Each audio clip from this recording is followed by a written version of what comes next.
Selamat malam, salam sejahtera. Isu paling hangat pada malam ini ialah melibatkan dana RM600 bilion yang dikatakan telah diseleweng.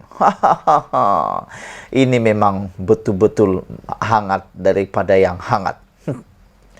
Hari ini disahkan SPRM telah membuka kertas siasatan berkaitan isu dana RM600 bilion. Sebelum kita teruskan ulasan dan pendedahan ini, mohon kiranya Anda bantu saya tekan butang subscribe untuk mendapatkan isu-isu terkini dan membantu saya untuk mengembangkan channel saya ini membawa suara rakyat kepada seluruh Malaysia. Saudara-saudara, seperti yang kita jangka, akhirnya SPRM ambil alih isu 600 bilion dana yang dikatakan telah pun mendapat perhatian penuh daripada rakyat Malaysia. Suruhanjaya Pencegahan Rasuah Malaysia SPRM hari ini telah membuka kertas siasatan berhubung isu dana RM600 bilion yang didakwa diseleweng kerajaan terdahulu. Ketua Pesuruhjaya SPRM Tan Sri Azam Baki ketika dihubungi bernama mengesahkan perkara itu, namun tidak mendedahkan butiran lanjut berhubung siasatan yang sedang dilaksanakan agensi berkenan. Beliau berkata, ya, SPRM ada membuka kertas siasatan berhubung isu ini, kata beliau lagi. Kontroversi mengenai penggunaan dana kecemasan berjumlah lebih 600 bilion ketika negara berdepan pandemik COVID-19 pernah dibangkitkan oleh bekas Ketua Menteri Melaka Adli Zahari pada 15 November lepas. Semalam, Perdana Menteri Datuk Seri Anwar Ibrahim berkata beliau menyerahkan sepenuhnya kepada agensi berkaitan untuk menyiasat isu dana RM600 bilion yang didakwa diseleweng kerajaan terdahulu.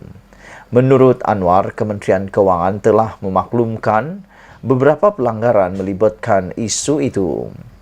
Bekas Perdana Menteri Tan Sri Muhyiddin Yassin pula dilapor berkata beliau tidak takut disiasat susulan dakwaan penyelewengan dana kerajaan berjumlah 600 bilion ringgit ketika mengetuai pentadbiran sebelum ini. Wow, ini memang kita tunggu-tunggu. Benar atau tidak terpulang pada siasatan itu. Kata pepatah, akhirnya kebenaran akan mengalahkan yang pembohongan. Yang tak jujur akan kedapatan. Yang jujur juga akan kedapatan. Jadi mana satu yang terjadi, kita tunggu siasatan SPRM. Yang pentingnya, apa yang penting di sini ialah bukan kerana telah bukan kerana ianya akan menjatuhkan maruah seseorang, tetapi bukan dia juga akan dapat membantu memulihkan maruah Perikatan Nasional sekiranya benar mereka tidak membuat penyelewengan. Jadi kita harap siasatan ini adalah siasatan yang telus dan kita harap ianya dapat dibentangkan kepada Parlimen siasatannya, hasil siasatan juga dapat dibentangkan kepada rakyat jelata. Kena kita pun mahu tahu juga apa yang berlaku dengan nilai duit 600 bilion yang begitu besar itu, saudara-saudara. Namun, hari ini juga kita digemparkan apabila berlaku satu kebakaran di Kementerian Kewangan. Wow, ini betul-betul mengejutkan. Sehingga tular kena troll di Twitter, juga di Facebook, yang menulis tentang kejadian kebakaran di Kementerian Kewangan ini. Kamu tahulah kan, netizen ni cepat sangat edit. Ada yang cakap macam-macam. Mereka kata adakah ini ada kaitan dengan itu, ini dan sebagainya. Dan pendapat saya, mungkin tiada kaitan lah kan. Tapi terpulanglah sama kamulah apa yang kamu fikirkan. Bagaimana ini berlaku? Saya jelaskan kepada Anda. Menurut laporan di Malaysia kini, stor sisa Kementerian Kewangan terbakar hari ini. Kebakaran telah dilaporkan berlaku di Ibu Pejabat Kementerian Kewangan di Putrajaya. Menurut laporan media tempatan, Jurucakap Jabatan Bomba dan Penyelamat Putrajaya berkata, Kebakaran berlaku di stor sisa pukal dan penyelenggaraan di Blok Utara Level G Kementerian Keuangan petang tadi. Jabatan itu menerima panggilan kebakaran itu pada jam 2.30 petang dan dapat memadamkan kebakaran. Tiada kemalangan jiwa dilaporkan.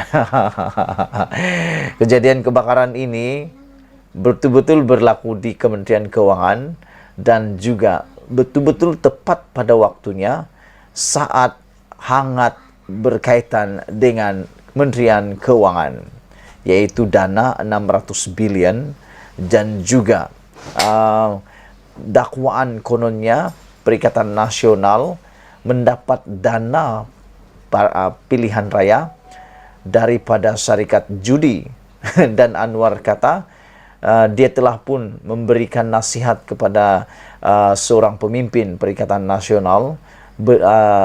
Datuk Seri Anwar kata jangan terlalu gopoh, Taqiyuddin jangan terlalu gopoh, kata Anwar Ibrahim, sebab fail ada di tangan saya, kata Datuk Seri Anwar Ibrahim.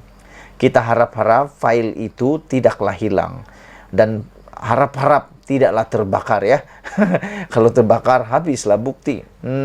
Jadi itu yang ditulis oleh netizen. Mereka berdoa supaya tidak ada apa-apa bukti yang terbakar, tidak ada apa-apa bukti yang terlupus, sama ada sengaja ataupun tidak sengaja. Walau bagaimanapun kita bersyukur kerana laporan ini mengatakan bahawa tiada kemalangan jiwa yang dilaporkan. Maknanya kebakaran ini masih dalam siasatan dan kita pun tidak ketahui bagaimana ia berlaku. Kita tunggulah sidang media yang akan diadakan pada hari esok ataupun pada bila-bila waktu. Selain daripada itu, saudara-saudara yang dihormati sekalian, Rafizi Ramli juga hari ini tampil dengan satu keputusan mengejut, yaitu beliau kata jumpa di mahkamah ditujukan kepada Tuan Ibrahim. Kami sudah file di mahkamah, saya akan jumpa beliau, iaitu Datuk Seri Tuan Ibrahim Tuan Man di mahkamah, kata Timbalan Presiden PKR Rafizi Ramli. Rafizi yang juga Menteri Ekonomi memberikan jawapan ringkas itu ketika ditanya status tuntutan saman difailkan bekas Menteri Alam Sekitar dan Air itu terhadapnya. Rafizi diberikan reaksi diberikan Rafizi itu jelas menunjukkan beliau tidak akan memohon maaf berhubung kenyataannya sebelum ini mengenai status projek tembatan banjir Sungai Langat 2 bernilai RM2 bilion yang didakwa dalam proses mendapatkan kelulusan. Pada 18 November lalu, Tuan Ibrahim memfailkan writ saman dan penyataan tuntutan terhadap Rafizi. Menurut satu kenyataan sehari sebelumnya, Ahli Parlimen Kubang Krian itu berkata, writ itu difailkan melalui peguamnya Tuan Yus Farizal Aziz dan Zaid. Beliau berkata, notis tuntutan dihantar kepada Ahli Parlimen Pandan itu pada 10 November lalu susulan kenyataannya yang didakwa tidak bertanggungjawab dan memfitnah beliau. Tuan Ibrahim juga memberi masa 7 hari kepada Rafizi memohon maaf dan menarik balik kenyataan itu. Sebelum ini, Rafizi menuntut penjelasan Tuan Ibrahim berhubung status projek kerja rancangan tebatan banjir Sungai Langat 2 bernilai RM2 bilion yang didakwa dalam proses mendapatkan kelulusan.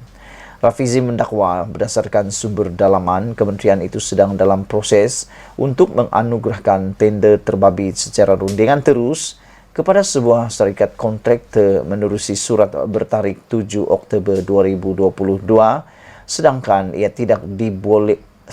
tidak boleh dibuat oleh kerajaan sementara. Beliau mendakwa surat bertajuk Projek Rancangan Tebatan Banjir Sungai Langat Fasa 2 Selangor itu dihantar oleh Ketua Setiausaha Perbendaharaan Datuk Seri Asri Hamildon kepada Setiausaha Kementerian Alam Sekitar Datuk Seri Dr. Zaini Ujang.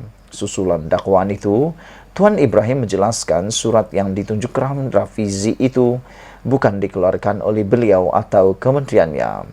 Timbalan Presiden PAS itu juga memaklumkan tarik surat berkenan dikeluarkan sebelum Parlimen dibubarkan, bukan ketika tempoh kerajaan sementara.